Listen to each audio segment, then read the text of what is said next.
So next thing we're going to talk about, man, is, playing a little GM. Early all-season GM right now, right? So before we could get into the full, version of what a real GM would do in terms of who we want to sign, who we don't want to sign, right? What's more important positionally and things like that. I said, man, first we have to get our baseline. So to start this exercise, today we're focusing on the current state of the Steelers. We're going to talk about, if I was a GM, if Deke is the GM, 3 things that we currently like about this team. And then we're going to also reflect on 3 things that we think we need to address this offseason, right? Something you need to look in the eye. Absolutely, man. Absolutely. Because, like I said, you can't talk about, I want this player and that player, and we don't even know how we rank the issues or even if we think that is an issue. So, let's have a little fun with this thing. And also, 11 o'clock for the call. We pushed it back. Okay. Yeah, cool. He was having a little phone issue, so we're good. That works perfect then, right? Absolutely. Heck yes. We knocked this out right here. All righty. So, to start it out, for me, man, the 3 things that I currently like about this Steelers team is I like their young talent. I think that when you talk about guys like Najee, Pat, Deontay and Chase, Alex Highsmith, Dan Moore, Kevin Dotson. I even throw in guys like Presley Harvin, Cam Sutton. I wasn't sure in terms of where you classified Edmonds, TJ, Minka in terms of if you still, or even Akello, if you view them as young guys or mid-tier guys just because their age group. But as a whole, I think that this team does have a good amount of young talent on offense, defense, and in special teams as well, which I think is really key. The next thing that I currently like about this team is the pass rush. I think, man, when you got a guy like TJ, you got a guy like Alex Highsmith already in-house, you got a guy like Cam Hayward already in-house, those are 3 guys that can win. Those are 3 guys that can run it up in terms of getting sacks. If Highsmith is the minimum of those guys, he finished with 6, 7, I think it was? 6. 6, and he had to win in the playoffs as well. Granted, it doesn't count on the regular season total, but he still got home a lot. Still play good, yeah. Cam Hayward, double-digit sacks. We know what TJ did, tying the single-season sack record. To me, this pass rush I love because it just is one less thing we have to worry about, and it's such an advantage for us that even if our back end goes through a little bit of a transition, because obviously we have Akello who we don't know if we're going to get signed. We got Joe Hayden. We don't know if we're going to get him signed. We could lose both of those guys. I don't think it happens, but it could. Either way, having pass rush like that will make that a little bit easier of a transition for us. And then the last thing is the cap situation. We talked about what the Green Bay Packers are dealing with, $40 million in the hole. We are the opposite of that. We're flirting with being the team with one of the most robust caps. That's after giving TJ the mega deal. Absolutely. So when you talk about the order of business of, okay, guys, we need to have signed, but at the same time, having the flexibility to still go out and get new talent through free agency, our cap situation has us set up perfectly for that.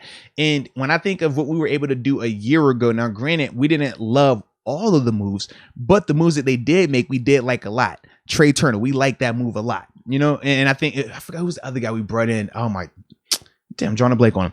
But I don't know if you count the Akello move, but bringing in Melvin Ingram. That's the other one. Melvin. That was the other one. Great move. Yeah. So during the offseason, think about it. We didn't have a ton of money and we were just kind of making it work. Even the Juju thing, we're going to get you the voidable years. That was that offseason, right? Ben's contract. Whereas now we don't have to worry about that. Now we have the resources, the cap space, and the flexibility to, if we want to go out there and be major players in free agency, we can be major players in free agency. We have to. If we want to say, we're going to take care of all of our guys in-house and focus on the draft, we still have that luxury. If we want to trade for a guy and take on a larger contract, we have that flexibility as well. So I love the cap situation, especially in a year right now where we could have to make some mass changes. When you talk about a quarterback retiring who's been there for 18 years, you've never had to worry about it.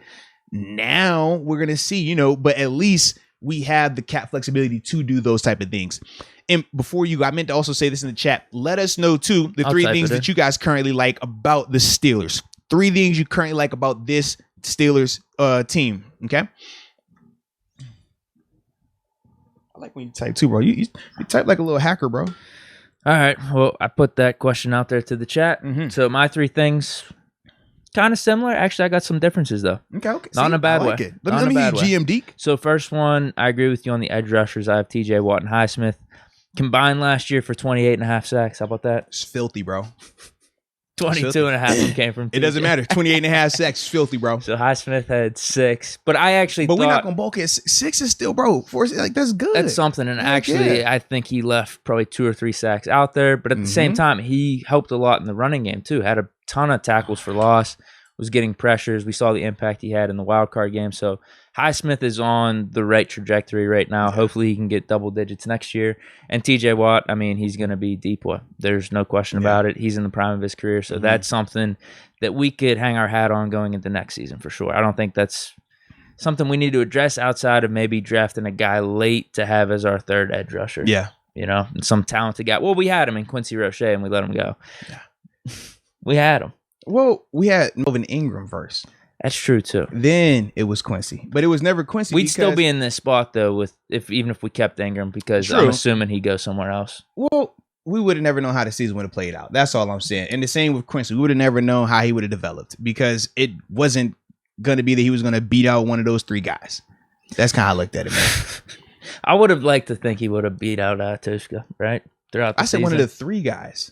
Because there wasn't a Tuska while Ingram was there. That's what I'm saying. Like, it was only 3. It was a 3-man rotation. And I think I was wrong. I think we were trying to keep him for the practice squad, but someone picked him up. The Giants did. Because I was like so disappointed. I'm like, why didn't we just keep him for the practice squad? I think we were trying to do that. Because they were saying because Jameer Jones did technically beat him out. That was one of the highlights from Patrick Graham. Remember when I was talking with the Giants postgame guy? He also talked about that with Patrick Graham developing talent, and actually specifically mentioned Quincy Roche. He was like, yeah, you know, the guy that y'all cut, he made him actually look really good out here. Yeah.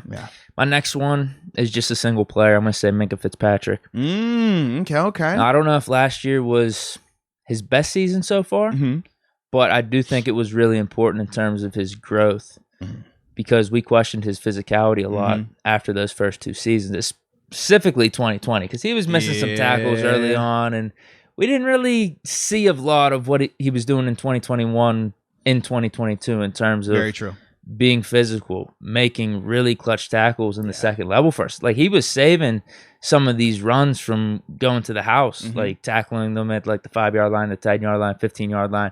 Now that's more of an indictment on what we were doing in the front 7. But he had that. But also, he jacked some people up. Oh, he definitely did, with his pass deflection and stopping people from making a catch. These are things we weren't seeing. But he's in the prime of his career too, like TJ Watt. So that's something we got in our back pocket too. We're probably going to give him an extension this offseason, I would think. But yeah, he's a staple for our defense, someone that we could really rely on. So that's my second. My third, you might be surprised I say this, but Mike Tomlin. I like it. Mike Tomlin. Yeah, no losing season type of thing. I think we're going to be in the mix. Like, no matter what. Always. We're going to be in the mix for the playoffs, whether we're Super Bowl contenders. I mean, that's going to rely a lot on the quarterback. If Mason surprises us, if Haskins develops and reaches his potential, if we bring in someone, like, that's going to be a lot of us going from playoff contenders to Super Bowl contenders. We're going to be very dependent on that. But as we sit right now, if we make some of these moves you're talking about with the $40 million cap space, I think we can have a really good roster. Yeah. And with Tomlin at the helm, we saw what he did in 2019 without Ben. We were 8-8. I mean, we probably should have finished 9-7, but to get to 8-8 was actually not something to sneeze at, because we were 0-3, then we were 1-4, then got up to 8-5 at one point. Now, granted, we had looking back, it was kind of like an easier schedule, but we beat some tough teams. Like, that Rams game was a tough one. They were actually supposed to be a pretty dynamic offense at that time. Yeah. Now, some people could say, "Oh man, he was carried by a franchise quarterback throughout his career," but no, I mean, I could see that. I could see that because I'm a Ben guy. Like, if I'm gonna lean one way or another, Ben was a big part of like these last 18 years and the success. At the same time, the 2019 shows me something. Yeah, no, absolutely. For sure. And I do like the fact you brought up Coach Tomlin. The only reason I didn't bring him up, partly because I'm a little he's not on my happy list right now. Right. I think that whole comment, man, about him being called BS isn't rubbed me the wrong way of lately. I'm sorry. I'm with you. So I was gonna put, and then I couldn't say coaching because I'll just blanket staff say coaching staff, but then I'm like, nah, because we don't know who our DC is right now, and I really don't like our offense coordinator situation, so I can't say the coaching staff. But yeah, man, I don't know, man. I felt like I found out, like, Santa Claus won't Santa Claus or the Tooth Fairy won't real, and it was like, he's been calling. It's like, oh, how could you? trusted you. I thought this was butts. We was over here like, oh, it's kind of like a Picasso-ish. It's abstract. That's what was calling it. And finally, it was you. Oh man, that's all. I'm with you. I'm not thrilled about some of the recent news, and I do think some of the criticism is kind of warranted. At the same time, but you can't. Yeah, you hit it. I think he's a good guy to give the keys to going into whatever the hell is going to happen with the Steelers organization these next however many years. I do think that he still has shown that as much as, Ben was a big part of his success, he was still a big part of Ben's success as well. We talk about certain matches, kind of like the Belichick and Brady situation. It's like, sure, if you take one from the other, can either be successful by themselves? Yes.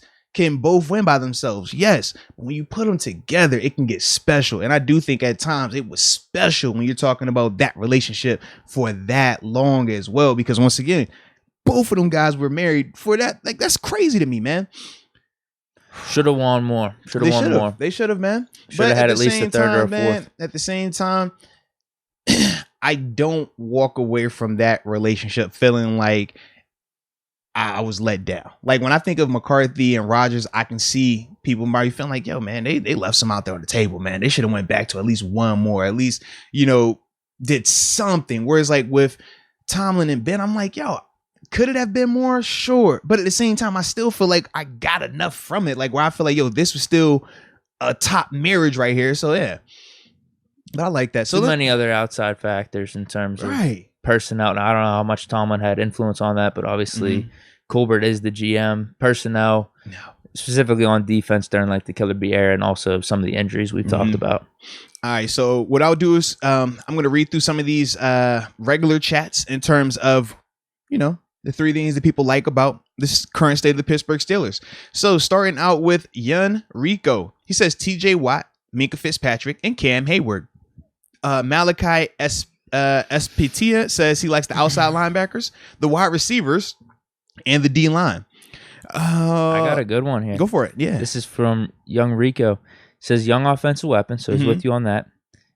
For two, just kind of includes some staples on defense, says Cam, TJ, and Minka.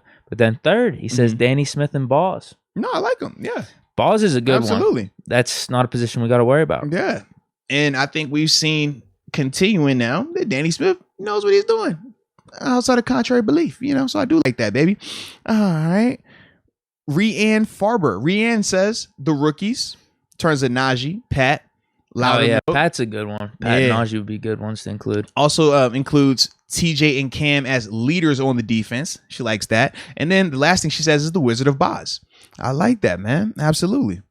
And as we've seen, it was a playoff game that was lost behind special teams. Playoff games that were impacted largely by special teams. We can see the importance of it. And I do feel like for the majority of the season, we really didn't have to concern ourselves with it. Now, we know we had the punting hiccups for a little while, but as a whole, we were, efficient. We won games, we did. We won games behind our special teams unit. Like, that's the truth of it, man. Whether we're talking about blocks, whether we're talking about field goals, as a whole, I do like our special teams unit. Yeah. Trina Steel Diva says youth, edge rushers, and then kickers. Says kickers. We only got one, right? Unless she's talking about Harvin. Kicker punter. Kickers punters. Harvin taking that next step. She's punter. Confident. Well, Boz. No, Harvin did kick off this year, didn't he? The Boz game. Browns. The fake punt, the fake pass, right? Oh, his kick was bad. He had two of them. One was really bad. Yeah. The other one wasn't bad. But because that was early in the season. One he kicked out of bounds, right? Heck yeah. Yeah, that was funny, bro. The Boz play got smashed. Ooh, yeah. That's my homie, though. All love. All righty. So now let's transition to three things that we think this team needs to improve upon, or three areas that we want to address this all season. That's where we'll, ended with for this part of today's GM discussion. Like I said, we're going to keep building this up as this offseason continues to progress. Three things I currently don't like about this team, and I think needs to get addressed in a hurry. The O-line. The O-line, honestly, I feel like is in a worse situation today than it was a year ago at this time. A year ago at this time, we still had DeCastro. We were losing Pouncey. We figured, hey, Al's probably going to walk, and that's fine. We we said we could draft a guy, we'll be good here. We were anticipating Banner coming back, and we thought that we pretty much had at least you had the Castro, of the maybe. 5, right? And he was hurt throughout 2020. Correct. We thought at the time Dotson had played really well, so everything was looking good. We said, okay, even if you lose Matt Filer, you're still going to be able to get a comp pick for him in return because he's probably going to get compensated nice. So we felt good about a lot of stuff. And it was also the optimism of, hey, man, we're about to get way better. Fast forward, 12 months from then, and we're in a worse situation right now. I'm trying to think, who do I feel the most confident in the offensive line? Dotson. And at the same time, that doesn't even make me feel as crazy confident because he took a step back this year in a sense. Dan Moore, I thought at times played well, but he still has a lot of work to do. I think that he still needs to have somebody to compete with this year, whereas last year he really didn't have competition.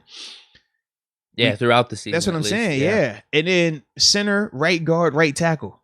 That's all open. That's all question marks right now, man.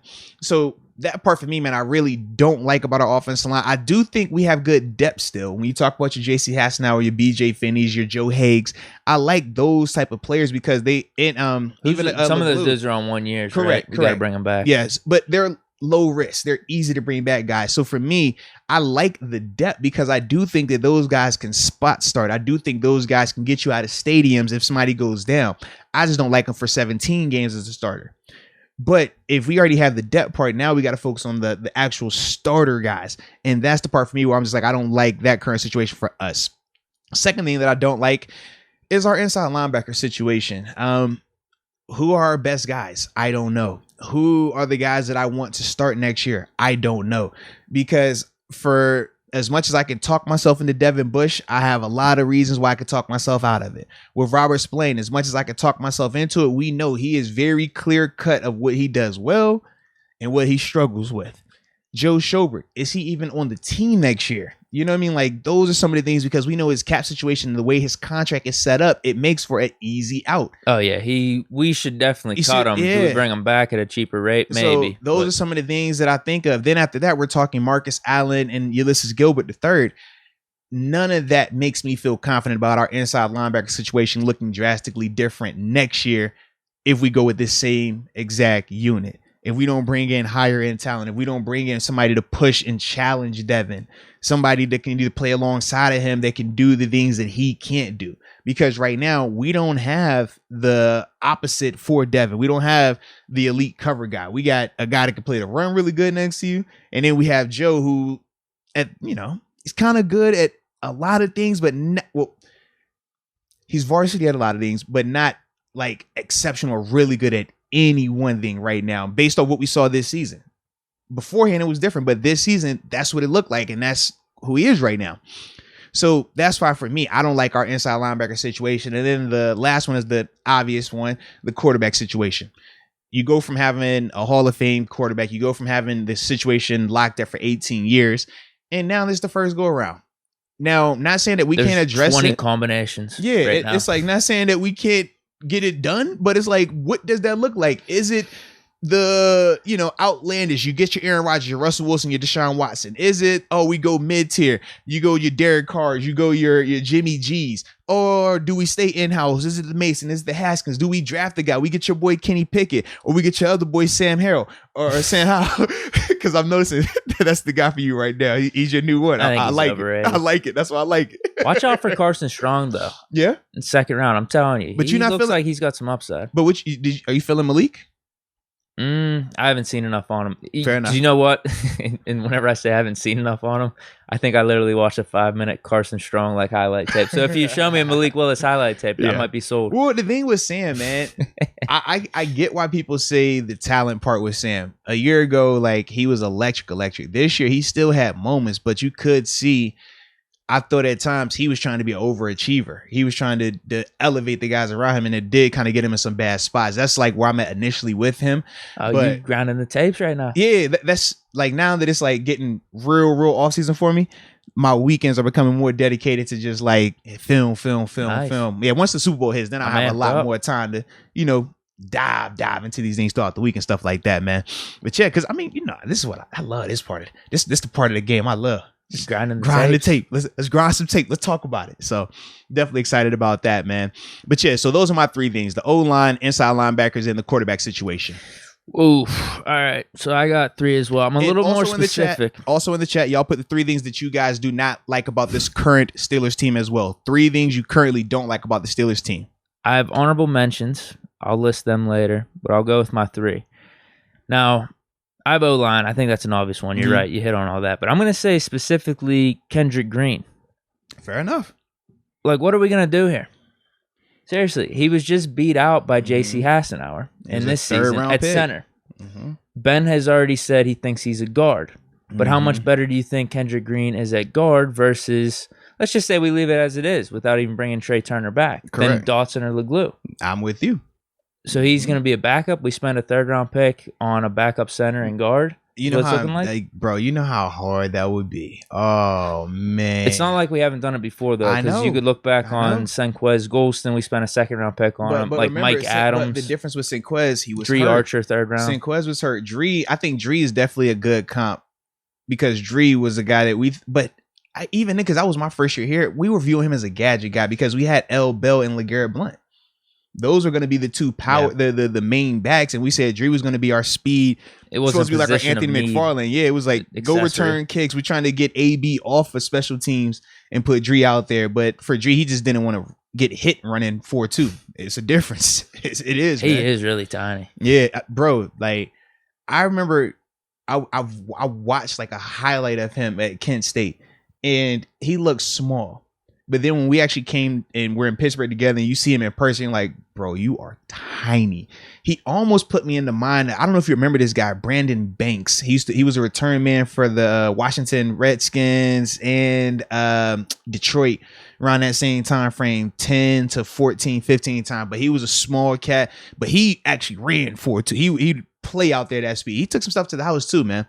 Good player. But that was the issue I always felt with Dree. He was so little, man. He was not trying to get hit running that fast.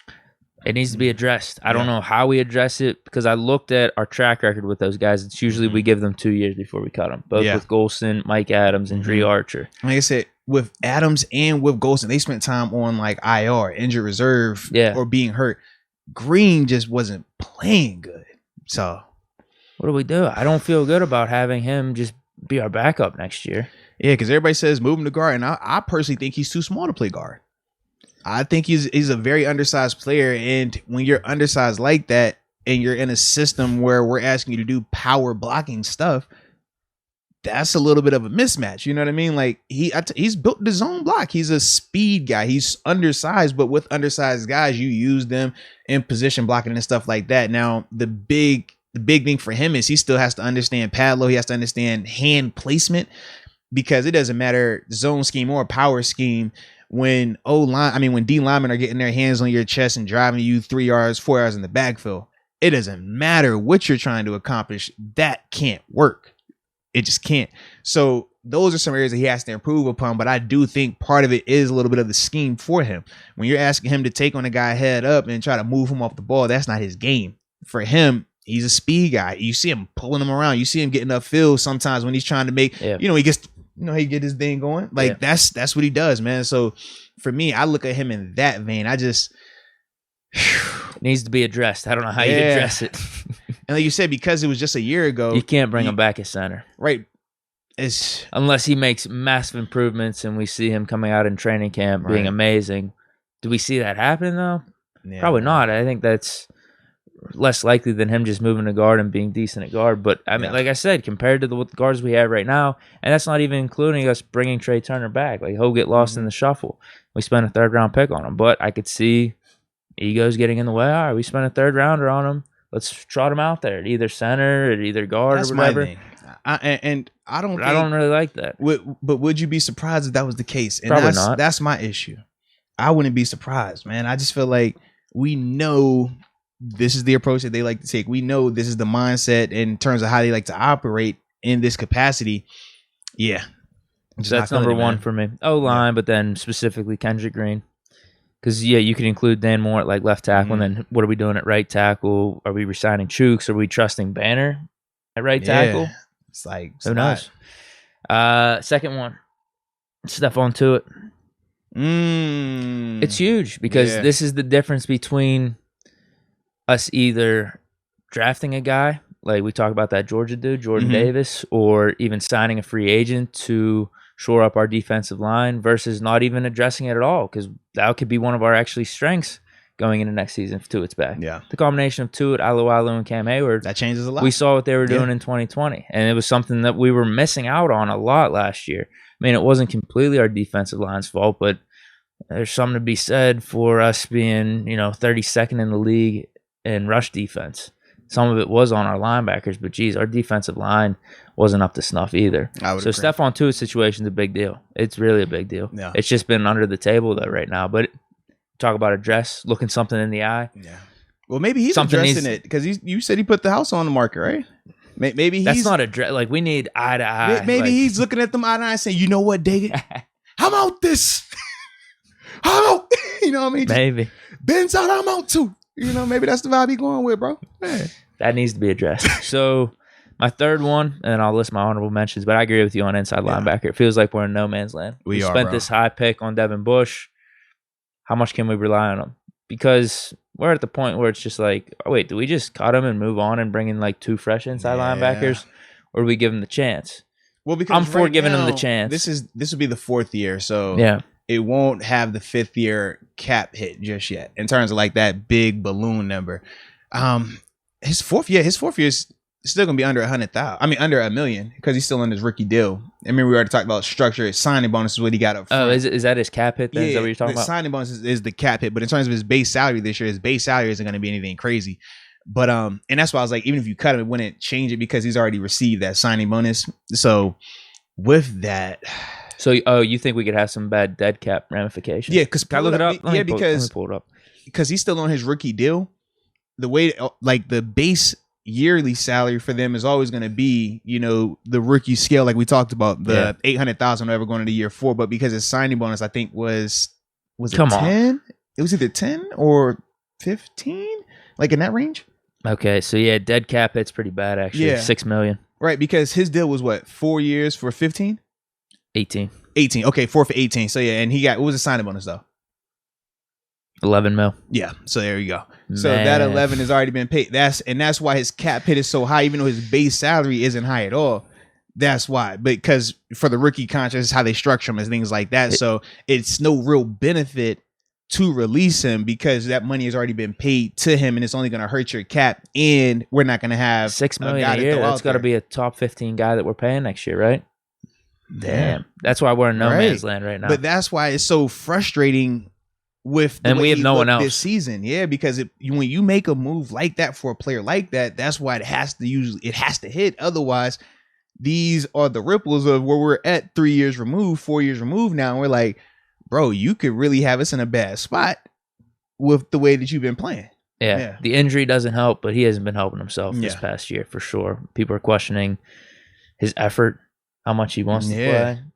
And that's just not some of the stuff he was doing off the field, right? Yeah. It was just seeing him play, like getting moved off the none block. of the distraction stuff, right? None of the not even that. Just strictly football, right? Yeah, because some of that, I remember we talked about in the offseason. I thought some of that was overblown, but then whenever you combine that with the play on the field, it's like, bro, like you wildin'. How bad do you want it like that? Are you a professional, man? Let me think. Yeah, because then all we have next is Spillane. I think Spillane's free agent too, right? Yeah. Spillane, Schobert, probably going to cut. If he's restricted though. I don't. Buddy Johnson and Marcus Allen. I don't think any of those dudes give you that much confidence. Not right now. Like Buddy is intriguing, but not to the extent that I want to put him out there day one, rep one today, and I'm just above reproach confident. Like it can get to that if he has a nice training camp, off season, preseason, sure, but. Based on what we saw this season, I'm not ready to turn the keys over to him just yet. My honorable mentions, I have cornerback, but I just assume we're going to do that. I assume it's either going to be a Kello, Joe. Like, we're going to address that one way or another. And receiver, this is a low-key one, but I would like a burner. I would like a Jamison Williams type on the team. I can see that. we'd probably have to spend a first-round pick, but his stock might be going down because that ACL. Hurt, yeah. Mm-hmm. I don't know how much that's going to affect his speed or anything, but didn't Tyreek Hill have an ACL? No, I don't think he had an ACL. It might have been Achilles, was it? He had a bad injury. Yeah, he had a bad injury. He was out for a while. Tyreek Hill? Yeah. Like, toward knee surgery? I don't remember. I just remember him missing a couple months the one season. I don't remember what it was. Yeah, no, it wouldn't be ACL. If it was only a couple months. Yeah. I can't remember, but I don't know how much that ACL is going to affect his speed like that. Nah. I would like that type of dude. And then I didn't include quarterback, but you're right. I mean, that's the obvious thing you got to address. I just don't know, and you mentioned it, if there's a right or wrong answer at this point. I think it'll get more clear with how we fill out our team in free agency. So it's like, if we make some really nice free agent moves and we're like, oh, we're a quarterback away, maybe it's like, okay. Now we're good. Now we could see us trading for a guy or signing a guy that's a little bit more higher pedigree than Mason or Haskins because they could be a difference maker. Yeah. Or even it might take till the season to even know that. So that's why this year is going to be weird with the quarterback spot. It just is because then we have the 2022 draft class because it could be smart to just take a guy then with the rookie contract and if they're a stud. That could be a good way for us to rebuild. Yeah. But even with that, we still got to hope that the guys that we're even talking about are iron right now, number one, play up to that extent. And then number two, stays healthy because that's the other part. Because we're talking about a whole year away from now. And we saw how Tua, do you remember with him, one season, healthy, looked great. Next season, he ends up hurting the hip, hurting the ankle, has to go into the knife a little bit. He did, but there was still a lot more concern and questions around him with that. So